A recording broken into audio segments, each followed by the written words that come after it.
Fala galera, muito boa de luta, começando agora mais um episódio do Old School Jiu-Jitsu Podcast, o seu podcast, um podcast que fala sobre a história do esporte, melhor dizendo, sobre os heróis que construíram essa história. Você é muito bem-vindo em nosso canal, então faz o seguinte, compartilha primeiro essa ideia aqui, compartilha aqui esse episódio, faz inscrição no teu canal, dá o teu joinha e mais importante, curte, fala ali, ó. Eu queria que fosse entrevistado fulano, Beltrano, grandes nomes que fizeram a história do nosso jiu-jitsu. É muito importante a sua participação. Você faz parte aqui do nosso podcast, o Old School Jiu-Jitsu. Sejam todos muito bem-vindos. É o seguinte, e antes de começarmos aqui bater esse papo, conversar aqui com o grande mestre Álvaro Barreto, o nosso entrevistado de hoje, eu quero te dar uma dica, olha, uma super dica. Faz o seguinte, tem um link aqui na tela e você pode ganhar 20%. Eu não tô brincando não. 20% de desconto aí no Brasil Combat, comprando o seu kimono, a sua armadura nova. Brasil Combat, o kimono do campeão. Faz o seguinte, coloca a tela ali, ó, bota ali na tela o QR Code, vai nesse link da descrição e ganha 20%. E não esquece de colocar o código, hein? O Old School. Anotou? O Old School fácil, né? O Old School Jiu-Jitsu Podcast, o seu podcast que conta a história do nosso esporte. Beleza? Tudo certo? Já tá agendado aí? Anotou? Vai comprar o kimono? Olha lá, hein? Compra o kimono, faz o seguinte, vamos fazer uma brincadeira aqui? Compra o kimono e me marca nas redes sociais. Carlão Barreto Oficial. Me marca lá, Carlão, comprei o kimono, ó, 20%, tá bacana em mim, tô bonito, vou finalizar todo mundo. Tá bom? Um abraço, tamo junto e misturado. Vem comigo nessa, que vai começar aqui o nosso podcast, o nosso bate-papo. Na minha frente aqui, olha, eu fico muito honrado aqui. Na minha frente, o grande mestre Álvaro Barreto, que, na minha humilde opinião, uma das grandes cabeças pensantes do nosso jiu-jitsu. Um dos caras mais inteligentes que eu conheço, articulados, com uma visão diferenciada da arte suave, uma visão muito global e profunda da arte suave, sem radicalismos, com muita inteligência. O grande mestre Álvaro Barreto fez e faz parte da história do nosso jiu-jitsu. Mestre, muito obrigado pela sua presença. É uma honra ter o senhor aqui conosco, aqui no nosso podcast, o Old School Jiu-Jitsu. Realmente, eu estava conversando aqui nos bastidores, né? Não ter o mestre Álvaro aqui é uma grande falha. Vamos corrigi-la imediatamente. E aí eu liguei para o senhor, falou, na hora, agradeço a consideração. Estamos aqui iniciando nosso podcast. Muito obrigado pela sua presença. Carlão, primeiramente, muito obrigado por esse convite, né? Você é uma referência dentro do jiu-jitsu, da forma que você conduz o jiu-jitsu. Você é uma pessoa que é um exemplo de comportamento, sabe? Até como um grande atleta que você foi e é também, e um grande professor. Então eu tenho o maior respeito por você e dizer que para mim é um prazer estar aqui com você, bater esse papo para falar da nossa arte marcial. Opa, muito obrigado. Depois dessas palavras aqui, vamos encerrar o podcast? Tá bom, né? Depois dessa moral aqui minha, olha, eu quero que isso vire corte, hein? Produção, bota corte que eu vou divulgar bastante isso. É o seguinte, mestre, eu não posso fugir aqui, né, desse início. O senhor começou a dar aula de jiu-jitsu, né, o seu irmão do grande mestre João Alberto Barreto, outra sumidade que a gente vai entrevistar em breve, se Deus quiser, uma outra sumidade, um grande, um herói, tá? Para mim é um herói do jiu-jitsu, o grande mestre João Alberto Barreto é irmão dele. E aí outros irmãos seus também, né? Fizeram parte, treinaram jiu-jitsu. Aliás, a sua família inteira, basicamente, os homens, né? Boa parte deles treinaram jiu-jitsu. Talvez não conseguiram continuar, mas boa parte da família Barreto, olha eu aqui, Barreto, treinaram jiu-jitsu. Eu queria que o senhor pudesse voltar um pouquinho no tempo. Como foi, assim, o seu pai, né, a sua mãe, colocarem, como é que eles tiveram a ideia, como é que eles conheceram o jiu-jitsu para colocar a família, os irmãos treinando jiu-jitsu? Como é que foi isso? É porque a gente está falando de uma época, né, que o jiu-jitsu não era tão difundido, não tinha os meios de comunicação que temos hoje. Como foi seu pai, sua mãe? Não, vocês, meus filhos, vão treinar jiu-jitsu. Como é que foi isso? Na verdade, o meu pai era, nessa época, foi na década de 50, estou falando isso em 1950, 51, alguma coisa assim. Eu estava com 10 anos de idade, 9 anos, na verdade. E meu pai é diretor do Surdos e Mudos, do Instituto Surdos e Mudos em Laranjeiras. E o Hélio recebeu um desafio de um lutador que ninguém conhecia, e ele não tinha um lugar para fazer essa luta. Aí o Carlos Gracie então procurou meu pai. Lá o Instituto tinha um ginásio maravilhoso de esporte. E nesse ginásio, então, o Carlos pediu, o grande mestre pediu ao meu pai se podia ceder lá o ginásio.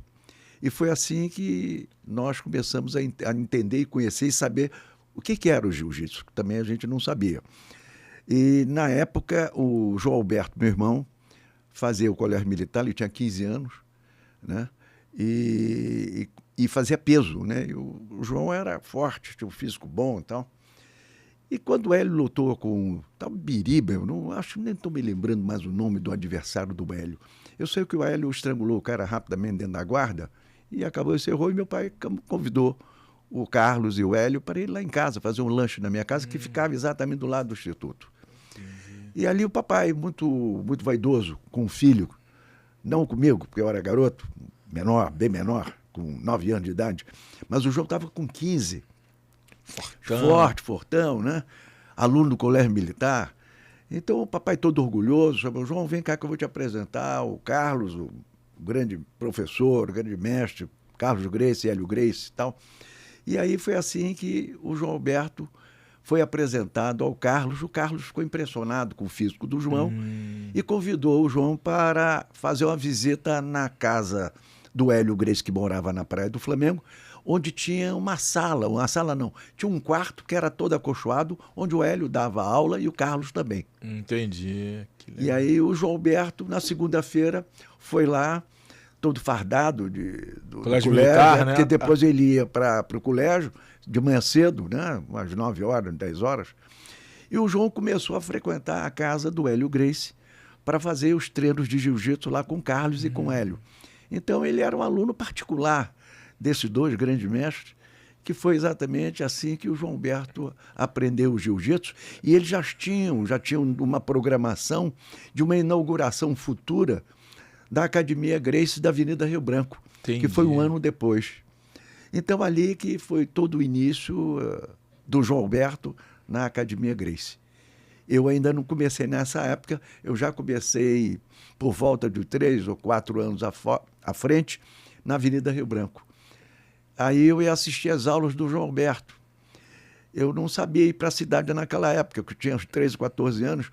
Era bonde, né? Era bonde, exatamente. Mas na época, quem era aluno do João Alberto? Era o Pedro Valente, pai dos médico, irmãos. Né? Isso, o grande cirurgião plástico, pai dos meninos Valentes, dos irmãos Valentes, lá de Miami, na Flórida, e que o Pedro, então, morava muito perto de mim.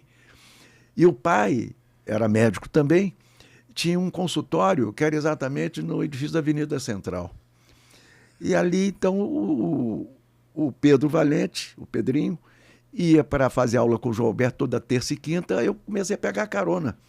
Ia junto, né? Ia junto com eles e voltava com eles, com o próprio Pedro e com o doutor Cilo Valente, que foi uma grande pessoa, conheci. E o Pedro também. O Pedrinho é um grande irmão que eu tive na época. E nós treinamos muito na época. O mestre João Alberto foi seu primeiro professor? Assim. Foi o mestre João Alberto mesmo? Foi, Porque ele estava alguns anos na sua frente, treinando já. Isso. 3, 4 anos treinando já. Exatamente. E aí ele já era instrutor nesse momento. Exatamente. E aí te deu aula no início. Exatamente. Aí eu começava a frequentar a aula. Eu já comecei com o Pedro Valente, a aula do Pedro, com o João Alberto. Era aluno da Academia Gracie. Entendi. Então eu ficava assistindo a aula do Pedro com o João Alberto e fazia alguns movimentos ali. No início não, até depois que eu comecei a levar kimono, aí tinha kimono na academia. Então eu comecei a frequentar, até o momento que eu comecei a ir sozinho de bonde para a cidade. Aí eu já estava com 14 para 15 anos. E aí eu vivenciei a vida inteira o jiu-jitsu ali, na minha juventude, e que para mim ali é uma grande escola. Ali que eu aprendi como se comportar, treinamento, ajudando. Tanto que eu com 13, 14 anos, eu com 17 anos comecei a dar aula de jiu-jitsu. Eu era instrutor da Academia Gracie. Que legal. Né? E dos 17 aos 21, dei aula. Mas só que eu dava aula só de tarde e à noite. De manhã eu estudava. E eu tinha uma coisa comigo, que era um desafio, que eu era muito observador. Eu sempre fui muito observador desde garoto. E eu via que ninguém estudava, sabe? As pessoas largavam os estudos. E eu achei que aquilo para mim era uma posição importantíssima para mim. Para minha formação acadêmica, eu tinha a disciplina e queria estudar. Para mim era coisa importante. Entendi. Sua prioridade eram os estudos. Exato. Apesar do jiu-jitsu ter entrado na minha vida, eu já dando aula como profissional. Eu fui até os 21 anos de idade. Com 21, o Hélio Vigio saiu da Academia Gracie. Antes de a gente chegar lá, só para a gente entender aqui o contexto, quais eram os instrutores, Tiano? Eram 5 tatames. Eram 5 tatames. Muito legal, eu gosto de muito falar sobre isso, porque hoje a gente fala muito sobre metodologia, hoje a gente fala muito sobre estruturas de academia, né, de jiu-jitsu. As academias de jiu-jitsu hoje são muito bem estruturadas, ou boa parte delas. Só que tudo isso que as pessoas falam hoje em dia, né, como fosse novidade, o Carlos e o Hélio já faziam lá atrás. Então eu gosto muito de pontuar isso quando eu consigo conversar com pessoas que viveram aquela época sobre isso. Conta um pouquinho pra gente, mestre, como é que era a estrutura da Academia Gracie? Você sabe que ali eu aprendi até nessa parte de organização, né, dessa estrutura de academia, eu aprendi ali. Ali era grande escola. Porque como tinham 700 alunos, aulas individuais, você imagina isso, cara, dentro da academia. E outra coisa, lá eles ofereciam kimono. Então chegava lá um executivo, não levava kimono.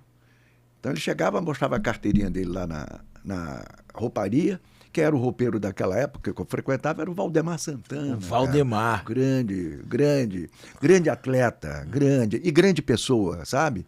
Eu gostava muito do Valdemar.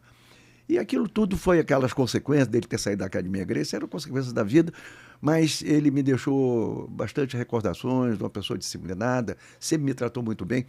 E eu também, apesar de ser era muito garoto naquela época, mas eu vivi bem esse momento, vivi bem na minha adolescência e aprendizagem daquilo que estava acontecendo no meu momento. Então eu fui criado na Academia Gracie. Foi criado 14, 13 anos. Exatamente. E outra coisa, nas férias, eu passava as minhas férias todas na academia, na casa do Gracie, lá em Teresópolis. Nossa, famosa casa de Teresópolis. Uma casa de 24 quartos, cara. Que isso? Ali, não era uma casa, era uma mansão. Era uma mansão, né? Era uma mansão onde tinha um gramado maravilhoso. Naquele gramado tinha um tatame, não era tatame, era uma lona, que ficava com sol, com chuva. Estendia ali a lona. Não, já estava lá. Ali o pau comia ali. E você sabe que lá, a Casa de Teresópolis, tinha uma lavanderia profissional que lavava todos os kimonos da Avenida Rio Branco. Por que lavavam? Porque nenhum aluno levava kimono. Não precisava lá. Não já tinha para vender kimono. na época, tinha? Não, eles não vendiam, ao contrário, eles tinham kimono para oferecer. Entendi. E todo kimono era novo, para o aluno novo. E aquele kimono era de todo mundo, porque era lavado, ele era bem higienizado, com toalha, com tudo. Então, o executivo, por exemplo, ia fazer aula com o João Alberto. Era aula de meia hora. Então, ele mostrava a carteirinha na rouparia, o Valdemar Santana oferecia, pegava a carteira dele, tinha um número, esse número representava uma cesta, que era desse aluno, tirava aquela cesta e botava a carteirinha no lugar da cesta. Na cesta botava o kimono dobrado e a toalha e dava para ele. E dentro dessa cesta tinha uma ficha de frequência. Para avaliação, se tinha Era o número de aulas, era a data e ele assinava e fazia uma rúbrica dele dando aula. Aí o que acontecia? O Valdemar ou o roupeiro, quando esse aluno recebia o kimono, ele avisava na secretaria que estava dando o kimono para o aluno fulano e tal. Entendi. E a secretaria já anotava e procurava o professor. João Alberto, você está onde? Ou telefonava para o Rick, o seu aluno acabou de chegar para a aula. Tinha um telefone em cada sala. Cada sala. cada tatame. E tudo era comunicado. Nossa, olha a organização. Não, uma organização impressionante. E outra coisa, isso para ver o que atraso, não tinha atraso. Não tinha atraso. Tinha um intervalo de 10 minutos por cada um mudar de roupa e começar a aula. Aí ele entrava, o professor entrava dentro do tatame, fechava com esse aluno, ligava para a secretaria dizendo, estou entrando com o fulano tal, no ringue tal. Aí a secretaria já botava o horário que ele estava entrando. Entendi. Terminava a aula, ele saía, meia hora de aula, hein? Era só defesa pessoal também naquela época. Programa, né? Era um programa. As 36 aulas. 36 aulas, exatamente ali. E outra coisa, dentro do tatame tinha um rolo de aulas, que eram todos os movimentos em fotografia. Então, se ele esquecesse alguma coisa, apesar do hábito da gente, não precisava, né? 10ª aula eu sabia quais eram os movimentos que o cara ia aprender. E até 10ª aula, quais eram os movimentos. Então, você passava o programa no aluno e de uma forma de condicionamento reflexo ali. Entendi. O meu aluno se enforcava, ele saía, pegava na gola com torção, dava gravata com soco, levava essa paulada. Então, todos os movimentos, o aluno reagia de uma forma natural, né? Condicionada, reflexo. Reflexo condicionado. É o treinamento, levava ele...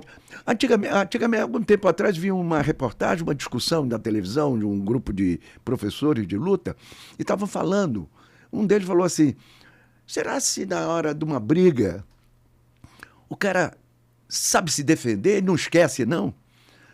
Aí o cara deu uma explicação que não me convenceu, eu ali assistindo. Aí eu liguei pro programa. Ah, ligou? Liguei. Liguei porque eu achei que o cara não estava dando a mensagem correta. Entendi. Deturpando um pouquinho o formato disso, né? E eu sou disciplinado nisso. Eu acredito na defesa pessoal. Perfeito. Por que acredito na defesa pessoal? A defesa pessoal? Porque a defesa pessoal são os movimentos que você condiciona a defesa. O cara deu um soco, ele nem pensa. Tem uma história comigo, até um irmão, eu sou filho de 9 irmãos, e eu era um dos últimos, mais novos. E o irmão mais velho meu, um dia falou, Álvaro, sai daqui, me deu um chute. Eu saí e peguei a perna dele. Eu, porra, instintivamente, defendi. Segurou a perna. Aí eu olhei para ele assim e soltei, claro. Mas é reflexo isso, né? Porque aquilo já estava dentro do meu cotidiano, sim, dos meus movimentos, como dirigir automóvel, né? Sim. Você não pensa em frear, acelerar, nem nada. Você vai dirigindo e nem pensa nos pés. O jiu-jitsu naquela época, e hoje também essa parte de defesa pessoal, é condicionamento. Chama-se reflexo condicionado. Estímulo e resposta. Perfeito. E aquela resposta permanente para ter a mesma, sempre, resposta que você deseja fazer devido à agressão que você faça. E a coisa tão interessante que a defesa pessoal, a agressão tem que ser 100% de acerto. Então o cara aprendia os movimentos para um ataque de 100% de acerto. Aí você diz, mas numa briga de rua o cara tem 100% de acerto? Não, não tem. Na verdade, não tem.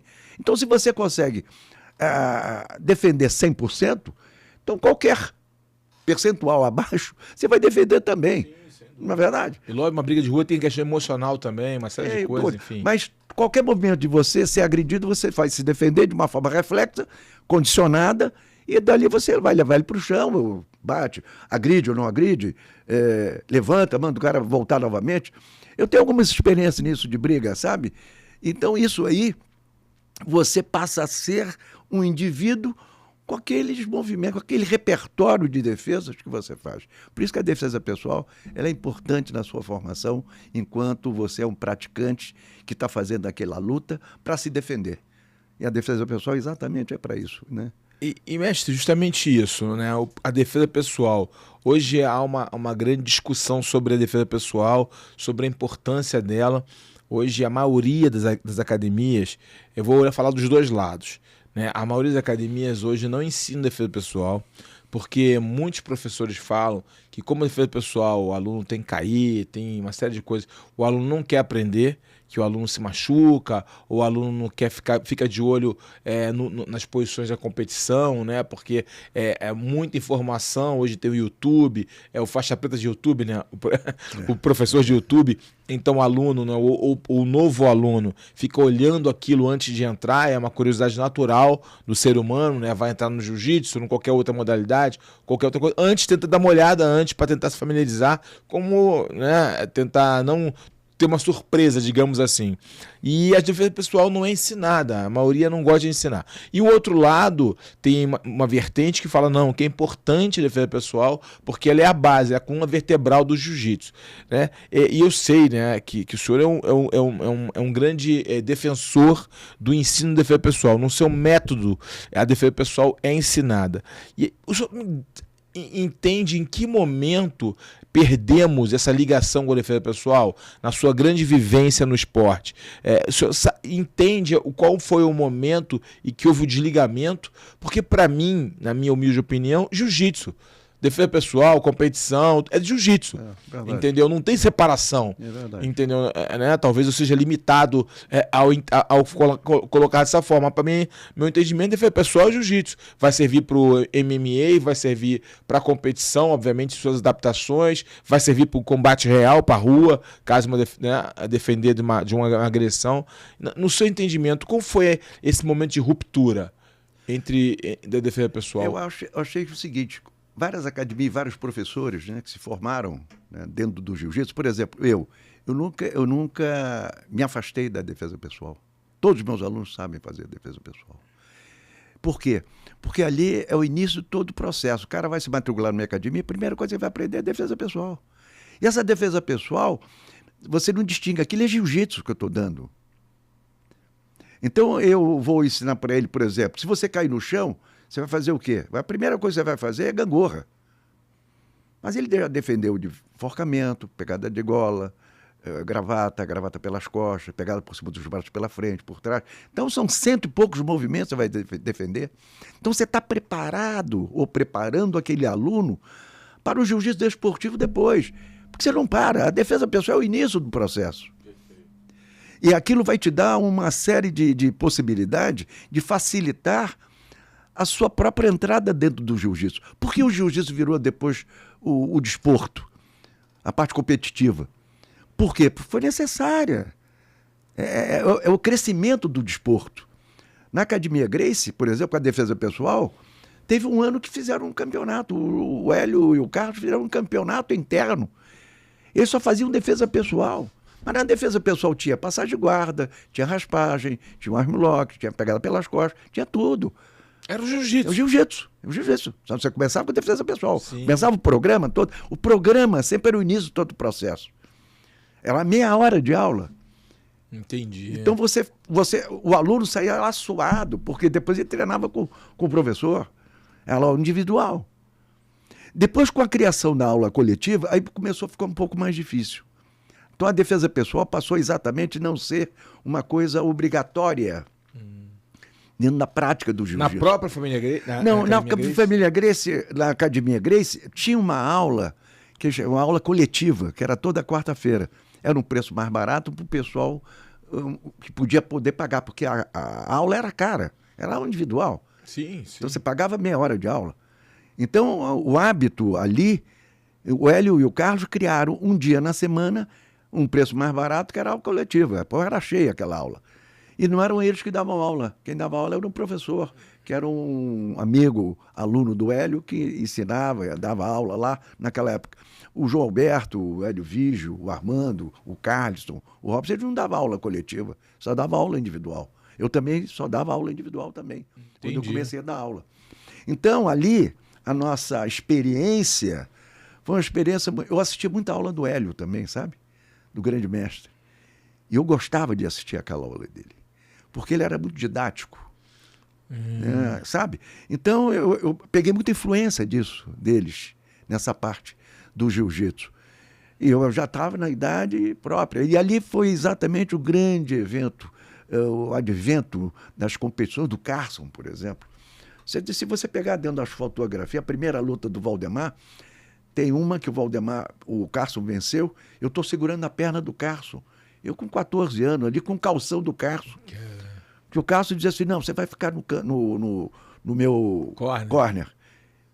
E ele lutava de sunga, mas ele entrava lá no ringue com calção, ele tirava o calção e eu segurando o calção dele ficava ali junto com ele ali. Eu embaixo, mas era o Carlos que estava, sempre era o grande instrutor, o grande professor dele, que era o pai dele. Então, assim que foi a minha vivência, com 14, 15 anos, ali naquele mundo da luta, né? Então, a minha experiência, depois da minha experiência toda das minhas férias, com 13, 14 anos, era a casa de Teresópolis. Eu passava meus 3 meses lá, treinando todo dia, me alimentando com o regime Gracie, vendo o grande mestre Carlos Gracie se alimentando. Ele não comia junto com todos, ele comia separado. Por que ele comia separado? Porque ele ali era um... Eu diria que o Carlos, o grande mestre, era um craque, ele era um sábio, né? Porque ele fazia o seguinte, ele comia muito devagar. E ele comia grande quantidade. Ah, ele comia muitas quantidades. Muito. Ele pegava, por exemplo, de noite, ele comia figo fresco, você conhece. Ele batia, ele descascava, amassava, botava caro ou mel. Normalmente era caro. Era um açúcar de milho, né? Era do milho, o caro. Então ele misturava aquilo, pegava o queijo catupiry, às vezes um queijo inteiro, às vezes a metade de um queijo catupiry, cara. Uma torrada, alguma coisa assim, ia comendo devagarzinho e tal. E às vezes um chá, alguma coisa assim que ele tomava. Mas ele demorava 2, 3, 4 horas comendo. 2, 3... ele comia... Era quase que um ritual, né? Era um templo ali naquele momento, né? Era um ritual. A comida ali era uma coisa importante. Você sabe que eu tenho alguns hábitos meus, eu estou com 81 anos, e eu não tomo um remédio, Carlão. Eu fiz educação física. E a universidade me ensinou algumas coisas importantes, que é a saúde. O exercício, a saúde, a higiene. Isso eu aprendi no momento que eu estava estudando isso. Estudando o corpo humano, a parte da fisiologia, da biomecânica, da anatomia, da psicologia. Tu se aprende, você vai lidar com pessoas. Então, essa formação que eu tive, então a minha base era muito boa, era muito saudável, que era da família Gracie. Entendi.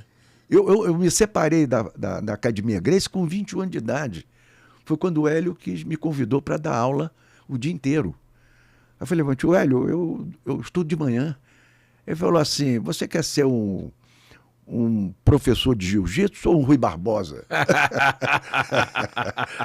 Tio Hélio, eu quero ser melhor do que eu sou, cara. Eu não quero ser Rui Barbosa, eu quero ser melhor do que eu sou. Eu acho que o estudo não vai me atrapalhar o meu jiu-jitsu. Eu acho que vai me dar uma cultura, vai me dar uma parte acadêmica que eu tenho muita vontade de seguir nessa linha. Aí ele deu uma mão para mim e disse assim, então você vai seguir o teu rumo, eu preciso de você amanhã, mas não tem problema, mas você continua sendo meu sobrinho. A partir dali, com 21 anos de idade, eu saí da Academia Gracie. Quando eu saí dali, eu fui a quem? Eu fui ao Hélio Vigio. Que tinha saído. E aí, chegando no Vigio, o Vigio ficou até... Não, o Vigio tinha saído há 6 meses.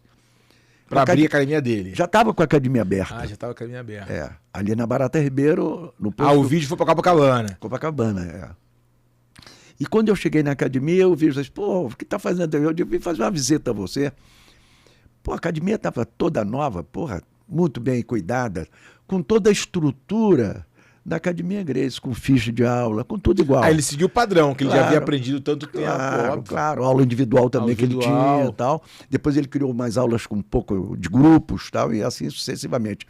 E tinham 2 tatames, era o tatame que estava dando aula e o outro que estava vazio ali. Ele tinha inaugurado há 6 meses. Aí eu contei essa história e falei assim, poxa, então você fica comigo aqui, cara. Tem um tatame aqui sozinho, vazio aqui. Aí eu continuei estudando e comecei a dar aula com 21 anos na Academia do Vigio. Academia do Hélio Vigio. Aí fiquei 1 ano lá com ele.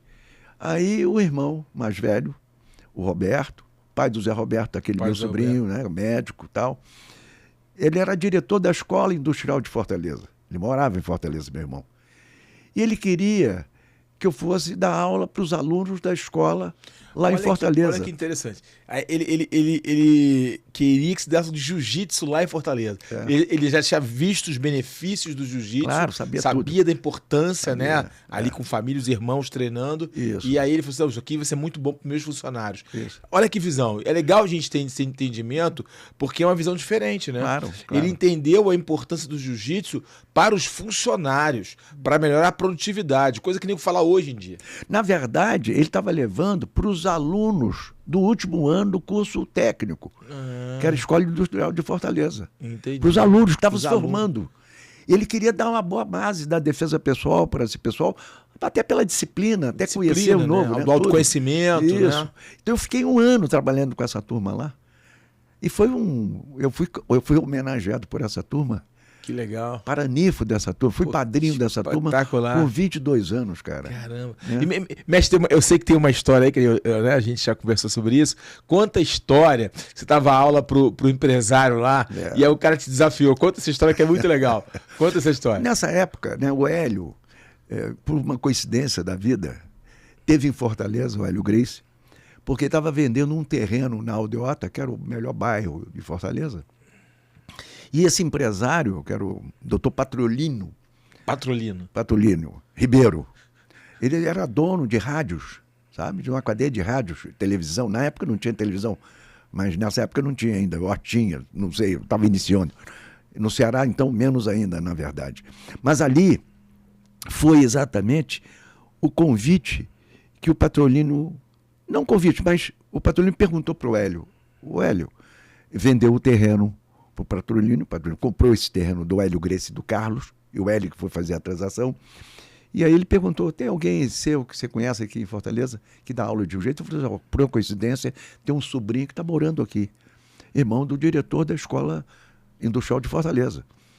Aí ele falou assim, então você pode me apresentar? E o Hélio me ligou, procurou saber onde é que era, para o João Alberto, meu irmão que estava no Rio, aí na academia. O Álvaro, qual é o telefone? Aí o Hélio me telefonou, falou assim, tem um empresário, que é meu amigo, ele está querendo te contratar para dar aula para ele. Aí eu comecei a dar aula para Patrolino e fiquei 2 anos em Fortaleza dando aula para essa pessoa, que para mim foi uma grande experiência. E tem essa experiência engraçada, interessante, porque a defesa pessoal, como é que funciona? Eu estava ensinando defesa pessoal, e eu tinha dado aula para ele na defesa de paulada. E ele tem um jardineiro dele, cara forte, viu essa aula. Aí chegou para o patrão e disse assim, doutor Patrolino, eu vi essa aula de defesa pessoal de paulada, defesa de paulada, eu com o pau, ninguém tirou o pau da minha mão. Aí o Patrolino ficou meio assim, sem saber como é que eu vou botar o professor nessa situação. Nessa situação, né? Ele estava começando ali, era a 3ª ou 4ª ou 5ª aula, 6ª aula, alguma coisa assim. Aí ele falou para mim, professor, o meu jardineiro me indagou sobre aquela defesa de paulada da última aula que você deu, defesa e tal. E você teria alguma resposta para dar para o meu jardineiro? Eu chama ele, doutor. Chama ele, a minha resposta é ação, pô.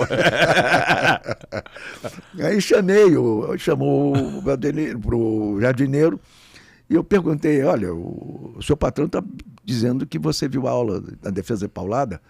Você acredita que eu consigo me defender de uma paulada que você esteja querendo me agredir? Ele falou, professor, com todo o respeito, eu não acredito não. Que situação, eu vou ter que botar a prova, né?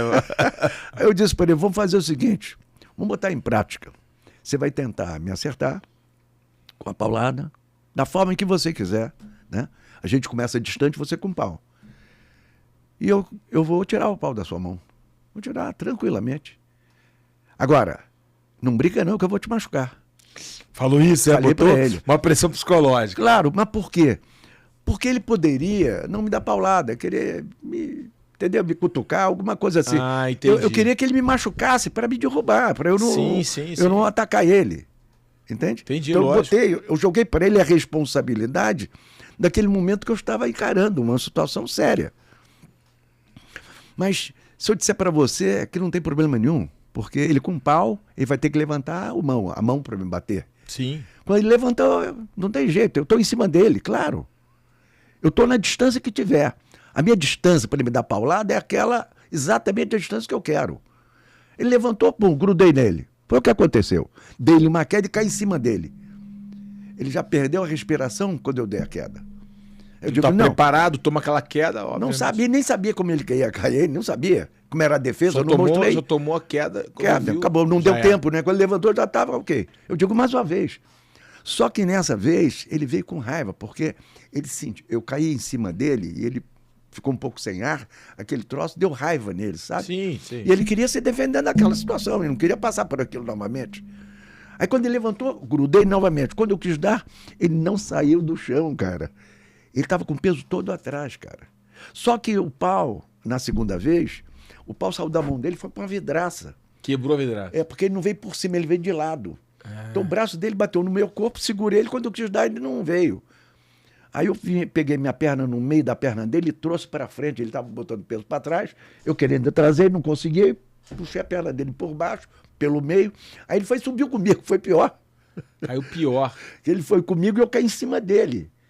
Na outra queda eu estava no chão, né? Tava controlando ali. Controlando a queda, ok. Mas nessa não, eu levantei e pum, caí em cima. A partir desse momento, o jardineiro foi o maior sparring do empresário que tem. Eu botava ele para fazer tudo com o seu Patolino. Bota no Patolino. Botava luva de boxe nele para dar soco no Patolino. O Patolino ficou um craque, cara. Se defendia muito bem, cara. Ficou uns 2 anos comigo até eu voltar para o Rio de Janeiro para ficar com o João, porque o João saiu da Academia Gracie. Aí eu saí do Ceará para ficar com para ajudar o mestre a dar aula da academia dele, né? Exatamente. Muito interessante. E, mestre, como você vivenciou isso? Teve um fato interessante, falou aí do Carson, né? Quando ele lutou com o Waldemar Santana. Como é que, naquela época, se desenvolveu essa questão do Vale Tudo, né? Você viu o mestre Roberto Barreto lutar todas as vezes dele, o Carson, o Hélio Vigio, toda essa turma, né? Verdade. Todos esses grandes nomes, grandes heróis. Como é que era participar disso? Você era jovem? Como é que era participar disso? Como é que era o clima? É uma coisa que eu, né, particularmente, assim, tenho muita curiosidade. Eu até conversei com o Carson algumas vezes, mas, na verdade, ele não soube precisar. Eu entendo até porque ele não soube precisar. Porque quando você vivencia aquilo, a sua percepção é uma completamente diferente das pessoas que estão ao redor. E como na sua percepção de estar ao redor daquilo, como é que todo aquele clima de preparação para os vale-tudos? Não havia preparação, né, Carlão? Não havia, sabe por quê? O Carlos Gracie conseguiu criar um programa que era Heróis do Ringue, que era toda segunda-feira. Então ali tinha luta toda segunda-feira. Normalmente o Carson não entrava, não chegou a entrar na Heróis do Ringue. O Carson ficava equidistante disso porque o Carson era a preferência do Carlos, que era um grande representante da família Gracie, como um grande lutador, um grande professor. Então o Carson veio depois com as lutas de quê? Do Valdemar Viana, Leão de Portugal, todo esse pessoal que o Carson lutava, com Passarito, entendeu? Então esse grupo todo, o Carson é que era com... Porra, você vê a fotografia do Waldemar Santana, que já tinha saído da academia muito tempo depois. A cara do Carson, o Carson tinha 20 anos, não tinha mais garoto, 21. Né? Garoto. Então, aquelas lutas eram lutas que prevalecia o jiu-jitsu, que era o jiu-jitsu sem kimono, que era o Vale Tudo. E Vale Tudo não tinha luvas, não tinha nada. E eles não treinavam, não. Era toda segunda-feira, tinha... Não tinha um treino específico deles? Não tinha. Qual era o treino que eles faziam? Em horários que eles tinham tempo. Era boxe só. Ah, entendi. Era boxe. Quem treinava eles era o Santa Rosa, que era o grande técnico de boxe, foi um grande boxeador também. O Santa Rosa era o professor deles, que o Hélio botava. E eles faziam vale tudo, treinavam. Terminava a aula, por exemplo. Começava a aula às 7 horas da manhã. Às 9 terminava a aula, era de 8 às 9. 9 horas era treino. E tinha programas de treino. Então eles treinavam entre eles. Ele criou o Carlos e o Hélio criavam um programa de treino e iam treinando Exatamente. aqueles que iriam lutar. Exatamente. E a própria constância das lutas, né? Toda segunda-feira já era o treino. Né? Exatamente. Então era um hábito. Eles davam uma aula e depois da aula que era treino. Entendi. Agora, eles se alimentam, só faziam aquilo, né? Aquele era um colégio interno. Era um colégio interno. Se alimentavam bem, né? Todos ali dentro. Ninguém saía. Ali era um colégio interno. E dormiam lá. Dormiam lá? Dormiam lá no tatame. Dormiam no tatame. Era uma irmandade, né? Era. Não, era uma coisa muito... Tinha uma ligação muito forte entre elas. Tem até um caso interessante, você deve ter ouvido falar. O João Alberto teve uma briga com um tal de Mesnick, que foi um lutador que veio da Europa, foi campeão, lutou com o Primo Carnera, 114 quilos. E um determinado momento da vida deles, e eles dormiam na Academia Gracie para dar aula de manhã, etc. E era mais ou menos uma sexta-feira, tinha um irmão que ia casar, meu irmão. 9 irmãos, um deles ia casar, o Paulo. E eles comemoraram, fizeram uma despedida de solteiro do Paulo no Leme, ali na rua Prado Júnior.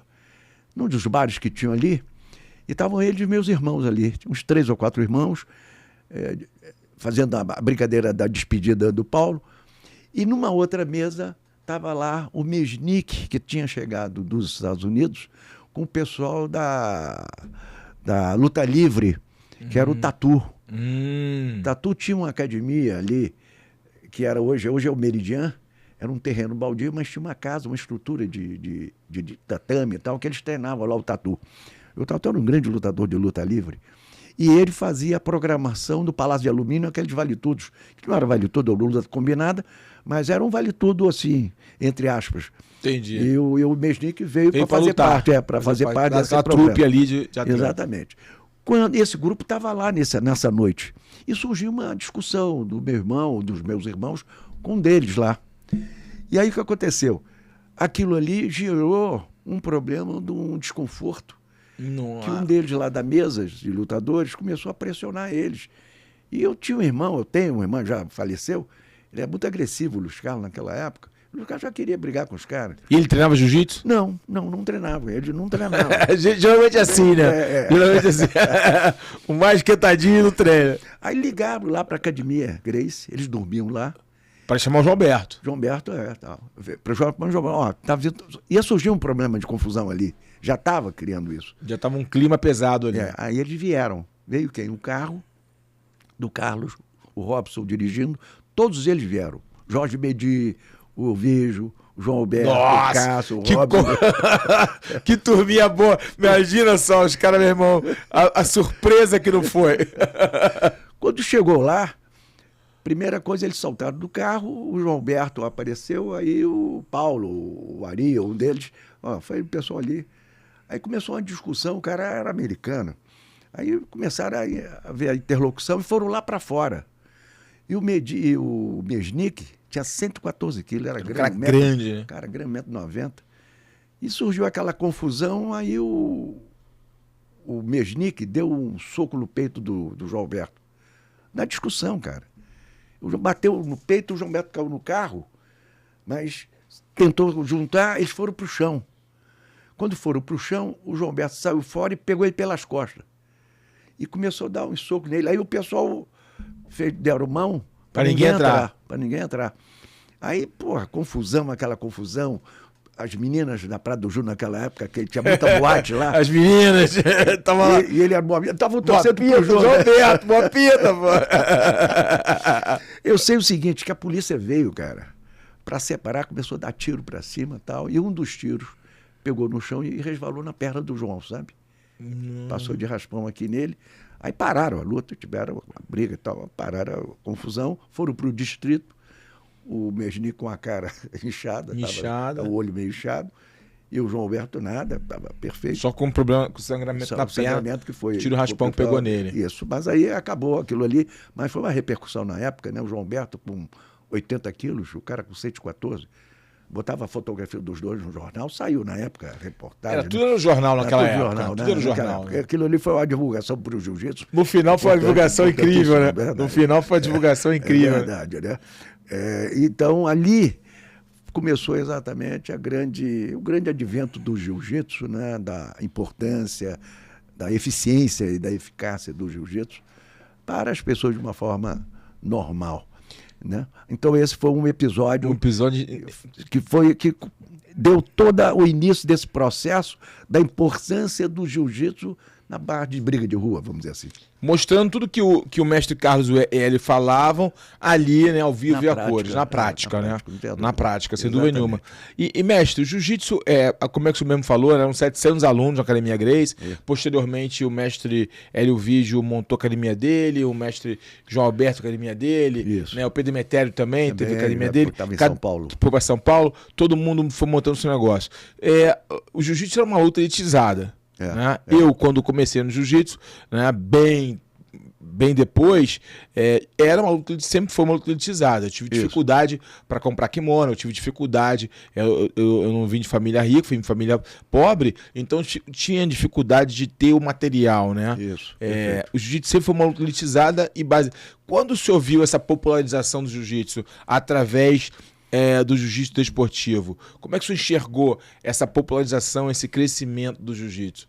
Porque quando o João Alberto saiu da Academia Gracie, eu saí primeiro que o João, né? Que eu fui pro Ceará. Sim, foi pro Ceará. E aí, depois o Virgil saiu. Então, o que aconteceu? A Academia Gracie ficou com aquele pessoal das antigas que era a própria família. E os remanescentes. Depois teve o Reiso, teve o Reilson, entendeu? Cresceram ali e tal. Então, ali, a academia era grande, era 700 alunos. Quando o João Alberto saiu muita gente com ele. Quando o Virgil saiu, já saiu muita gente com ele. Por quê? Porque eram aulas individuais. Então, o cara era só aluno do João Alberto. Tinha uma afinidade com o pessoal. Com o professor, exatamente. Quando eu saí, quando eu fui para o Ceará, que eu não aceitei o convite do Hélio, né? E ele queria que eu ficasse no dia seguinte dando aula na academia, no lugar do Virgil. Porque eu ia estudar, eu não queria parar de estudar. Sim, lógico. Então, o que aconteceu? Eu não assumi, eu tinha meus alunos de tarde e de noite. Aí ainda foi difícil para mim, porque quando o Hélio me convidou, eu estudava de manhã, não foi simples eu dizer para ele que não podia aceitar. Eu pedi 2 dias para eu poder conversar com as pessoas. Fazer uma reflexão em cima desse convite dele, com 21 anos de idade, para dar aula no lugar do Virgil. Aí eu passaria a dar aula o dia inteiro. Eu tinha que parar de estudar, ou estudar de noite. E eu sabia que naquela época o estudo de noite era mais fraco, né? O pessoal que estuda, que trabalha, tal, não sei o quê, não é verdade? O pessoal que trabalha normalmente estuda de noite, o ensino é tão forte como de manhã. Sim. Né? Porque de manhã é o garoto que está lá disponível para estudar. À noite não, o cara trabalhava, depois ia estudar. Era o meu caso. Então, à noite sempre tinha o ensino não era tão forte. Mas como eu estudava de manhã, então eu tinha que estudar em horários que eu tinha disponível, que era brabo, porque eu dava a partir de 2 horas da tarde até 9 horas da noite. Era pesado, não? Porra. Era uma rotina pesada de trabalho. Pesada, dos 17 aos 21. E eu já estava atrasado ali, na verdade. Eu estava no primeiro ano científico com 21 anos de idade. As minhas filhas hoje se formaram com 16 anos, o científico. Terminaram a faculdade com 21. Não, ao contrário, a faculdade terminando com 18 anos. Então, eu com 26 anos, eu estava lá no primeiro ano científico ainda, com 23 anos, na verdade, 21 anos. Então, eu queria estudar, para mim aquilo era importante. Então, todo esse desenvolvimento, né, da luta, e depois o João Alberto saindo, etc., eu voltei de Ceará para trabalhar com o João Alberto, com o meu irmão, na primeira academia, era uma academia pequena ali na 583 ali. O Carlos depois esteve lá também, ali em cima da Gebara, na Nossa Senhora de Copacabana, perto da Siqueira Campos. Ali o João Alberto teve a primeira academia dele ali. E eu fiquei com ele um tempão. Dali nós saímos para o IBEU. Onde é o IBEU? Onde era o IBEU hoje, que era um andar inteiro ali, tinha o Pedro Valente e o João Alberto na época. O Pedro Valente com um consultório dele de cirurgia plástica, ele tinha se formado, o Pedro Valente, e o João Alberto com a academia de jiu-jitsu. Eu dei aula, quando eu vim do Ceará, eu me incorporei ao João, que estava ali em cima da Gebara, saímos de lá para a Avenida Rio Branco, ou para Nossa Senhora de Copacabana, por cima do IBEU. E ali, então, ficamos algum tempo juntos, eu e o João Alberto, que foi um período muito importante para nós, em termos de consagração, campeonatos, né? A inauguração da Confederação Brasileira, na Federação de Jiu-Jitsu, os campeonatos começaram a surgir ali. Foi ali que foi o grande advento. Você acha que ali foi o grande advento da popularização, né? O Cássio também ali, exatamente. A academia dele. Então, com isso, as aulas individuais acabaram. Não tinha mais aula individual. Claro que tinha. Era um empresário que tinha, eu arranjava um horário, tal. Tinha um pessoal que morava em Nova Iguaçu, a Sociedade de Nova Iguaçu, fazia aula comigo no sábado. Eles vinham abrir a academia para fazer aula comigo. Entendeu? Ali era uma aula individual para 4 pessoas, não mais, era de grupo, na verdade. Então, tudo aquilo ali, houve uma mudança radical do jiu-jitsu. O jiu-jitsu passou exatamente a ser um esporte praticado por todos. O Carlisson, popularizou o jiu-jitsu. Ele criou uma grande escola de grandes lutadores. Por quê? O Cássio era uma pessoa, não era empresário. O Cássio queria fazer o quê? Grandes campeões. O pensamento dele ele era competitivo. Ele adorava briga de galo, né? Yeah. Então, a primeira vez que eu fui barrinha de galo foi com ele que me levou. Eu, garoto, cara. Era um sábado lá na academia, todo sábado eu ia para lá treinar com o pessoal, 12, 13, 12, 13, 14 anos, e ele me levava para almoçar com ele junto com os amigos. Porque tinha muitos donos de restaurantes na época da cidade que faziam aula lá, era o Cássio. E o Cássio era convidado. Então eu ia sempre na cola do Cássio, o Cássio me levava sempre. Vamos comer ali, vamos... Ele gostava muito de mim, eu era todo um garoto, muito disciplinado, sabe? Muito certinho, muito consciente das coisas. E eu frequentava aquilo ali com ele e tal.